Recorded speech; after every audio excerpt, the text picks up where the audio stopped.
I am Rebecca. I am 28 years old and work in the sales department of a system-related company. My company has a lot of business trips and I work overtime every day. The work itself is harsh, but what's worse is that most of the employees, including the president, have a sloppy attitude towards work. Especially, Mr. Morris, the manager who is my boss, was too bad. He would dump his work on his subordinates and not go to sales, and spend the whole day browsing the internet at his desk. In such an environment, I tried to achieve results with a serious attitude. However, for some reason, Mr. Morris didn't seem to like me. Finally, he caused a big incident that involved the company beyond my imagination. I hate to say it myself, but I was one of the few employees who worked hard since I joined the company. People who worked diligently quit one after another because they couldn't stand the terrible working conditions. As a result, the company's performance gradually declined. But the president didn't try to change the situation and didn't seem to have a sense of crisis. The word of job change was always on my mind, but I couldn't take the first step. I desperately worked on system development and ran around for sales every day because I joined the company with great expectations. And as I was working quietly by myself as usual, Mr. Morris called my name. Whenever Mr. Morris called me, nothing good ever happened. Because he was the most troublesome person in this department. He would steal the credit from his subordinates or blame them for his mistakes. It was a daily occurrence. I went to Mr. Morris's desk cautiously when he called my name. He told me to go on a business trip as his proxy from tomorrow. Apparently, he had received a request for system improvement from a client he was in charge of. But I had a lot of work to finish by the end of this week. I told him that, but he said it wouldn't be a problem if I finished all my work by today. There was a lot of work and I didn't know if I could finish it by today. When I hesitated, Mr. Morris told me not to disobey my boss's orders and used his position to pressure me. He also said that he had already contacted the other party and told them that I would be coming as his proxy. So I had no choice but to go on a business trip as Mr. Morris's proxy.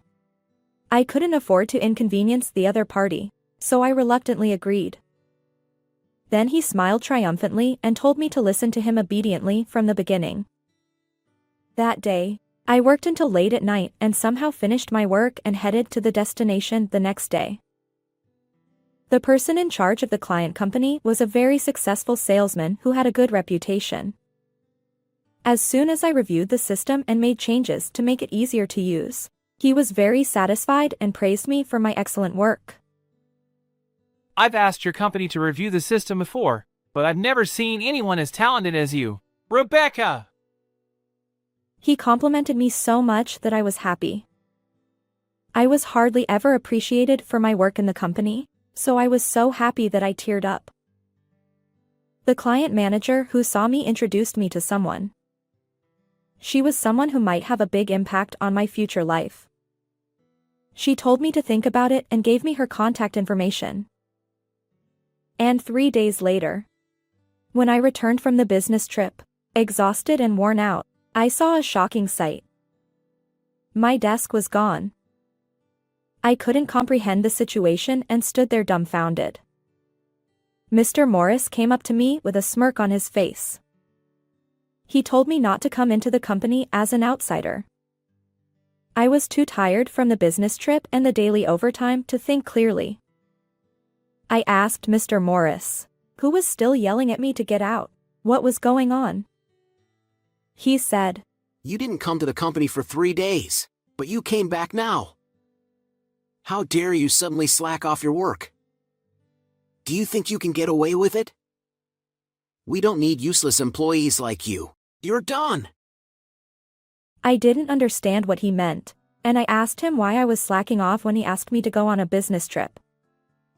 He said, "The client you went to was originally my responsibility, you know? So the results of the work are obviously my credit." Ha ha! I told the upper management that I went on a business trip and did the work, I couldn't believe his words. I panicked and said that it was impossible for him. He laughed maliciously at me. Do you think that common sense works in this company? You were obedient at first, but you became rebellious lately. That's your fault.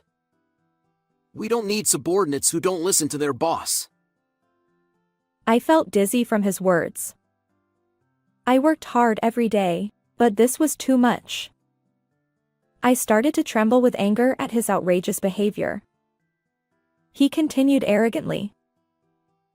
By the way, I thought you quit because you didn't come to the company. You're useless anyway, so I processed your resignation letter. It is impossible to submit a resignation letter without the person being present. When I asked what was going on, Mr. Morris said he had submitted a resignation letter on my behalf without my consent. And to my surprise, the president accepted it. At this point, I was so disgusted that I couldn't close my mouth. I don't care what happens to this company anymore. I swore in my heart that I would send this selfish and tyrannical Mr. Morris and the company to hell. You're ready for this, huh? I won't show any mercy. As I remained silent, Mr. Morris got carried away and continued. I feel refreshed now that there's no one like you who can't be flexible. Of course, don't expect any severance pay, okay? There's no way someone like you who didn't do any decent work can get a proper severance pay. I asked Mr. Morris, who was spouting unbelievable remarks, if he really wouldn't regret it. Why would I regret anything? Just get out of here. You're useless now. He laughed loudly. Is that so?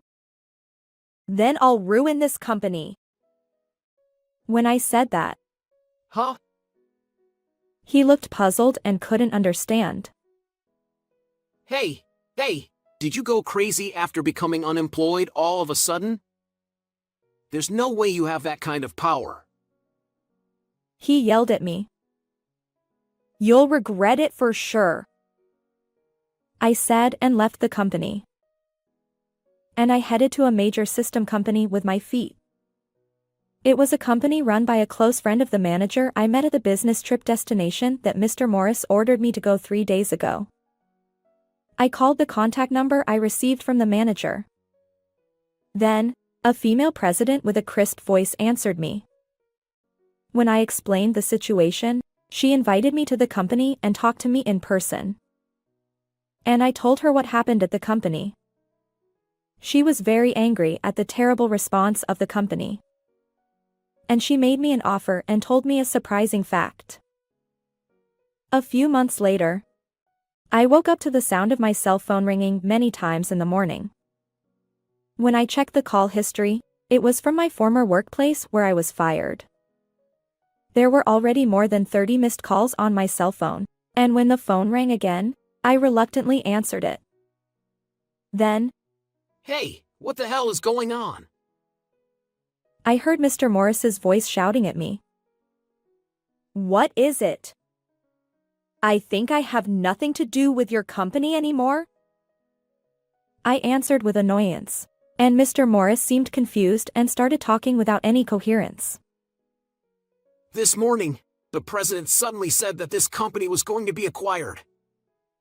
And most of the employees might be fired. The president said it was because you were fired.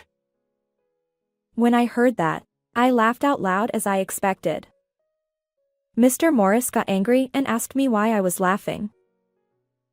Didn't you know anything about the situation of your company, Mr. Morris? I asked calmly, and he seemed puzzled by what I was talking about. Your company's management was declining year by year, you know? You had fewer and fewer clients than before. And that's why you couldn't maintain your business, right? He denied it and panicked, but I told him that this was an undeniable fact. Of course, the president must have known the situation, But he didn't seem to have any sense of crisis and was reluctant to reform the company and abandoned his responsibility. But I've never heard that we were in such a critical situation before. And there were some companies that wanted to do business with us, right? He was frantic and incredulous. Well, that's true. But wasn't that because the system I made was popular? The reason why the company could keep its business even though the president was like that was actually largely thanks to the system I made.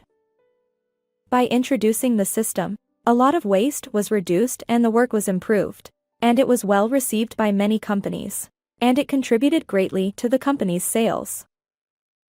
But that doesn't mean we can be acquired all of a sudden. If we had kept selling the system as before. He said that, but I asked him coldly. Let me ask you this. Is there anyone else who can manage the system besides me? He choked when he heard that. I was the only one who worked hard in my department, and of course I didn't hand over anything when I was fired. In such a situation, would there be any companies that would sign contracts with them as before? Even the stupid former manager could see the answer. Then, why don't you come back? He tried to patch things up as if he had an idea, but of course I refused firmly. That's not a joke. I will never go back. After all, it was Mr. Morris who suddenly fired me. And yet, he tells me to come back when he's in trouble. How selfish is that? No, thank you. Mr. Morris panicked at my words, but I didn't care. I coldly brushed him off, and he said, Fine. I'll cancel the firing that I did with my authority. I think the president will hire you back right away if you do. And don't you want to get a job soon? He tried to persuade me desperately, but I told him, I don't need that. I already have a new job. It's a major system company that plans to acquire your company. The former manager was stunned and called me a traitor. Actually, I was introduced to the president of the major system company at the business trip destination that Mr. Morris asked me to go to before. When I told her how I had been treated unfairly at the company, she was very angry and said she couldn't forgive it as a company in the same industry. She was also very interested in the system I made and its rights. The major system company welcomed me with a smile and asked me to join them as soon as possible when I told them how I was fired. In addition, the acquisition talk was already going on between the presidents. I told him that the result wouldn't change even if I went back. Then Mr. Morris started to flatter me. Then, you can contact the female president, right? Then, can you please do something to get me hired too? They must want someone as talented as me, right? I don't want to be unemployed after I've been promoted so smoothly. I laughed at Mr. Morris's words. Mr. Morris has talent? That's a joke, right? I've never heard of that. You spent the whole day without going to sales or developing systems, just browsing the internet. You have too high self-esteem, don't you? Mr. Morris was silent on the other end of the phone, maybe because my words were too harsh. Besides, the president is a very strict person, you know? She's a person who evaluates people by their abilities, and she doesn't seem to have any intention of hiring employees who don't have any past achievements. Mr. Morris was desperate and said, No way! And Mr. Morris is the one who framed me, right? Why do I have to help someone like that? I'm sorry, but I'm not that kind either. I said that firmly, and Mr. Morris changed his attitude. I'm sorry. Isn't this enough? Please ask the president to hire me. He begged me, but I didn't accept it at all. I don't need your apology now. And if you want to work for our company so badly, why don't you take the entrance exam? Well, I think people who have been slacking off will fail. It's time to pay the price for looking down on your work. Give up and accept it. Mr. Morris couldn't say anything at the end. I heard him sniffling on the other side of the phone, so he must be lamenting his miserable future. I was able to tell him everything I wanted to say, and I hung up the phone feeling refreshed. After that, my former workplace was acquired by a major system company as planned. Most of the employees who didn't do any work were fired. A handful of employees who worked hard and achieved results like me were rehired.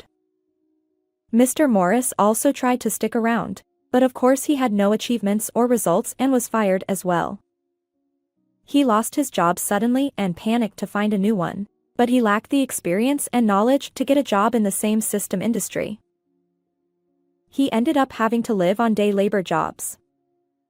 The former president also intended to escape alone after being acquired, but he couldn't repay his debts that had piled up from repeated business failures, and he was chased by debt collectors.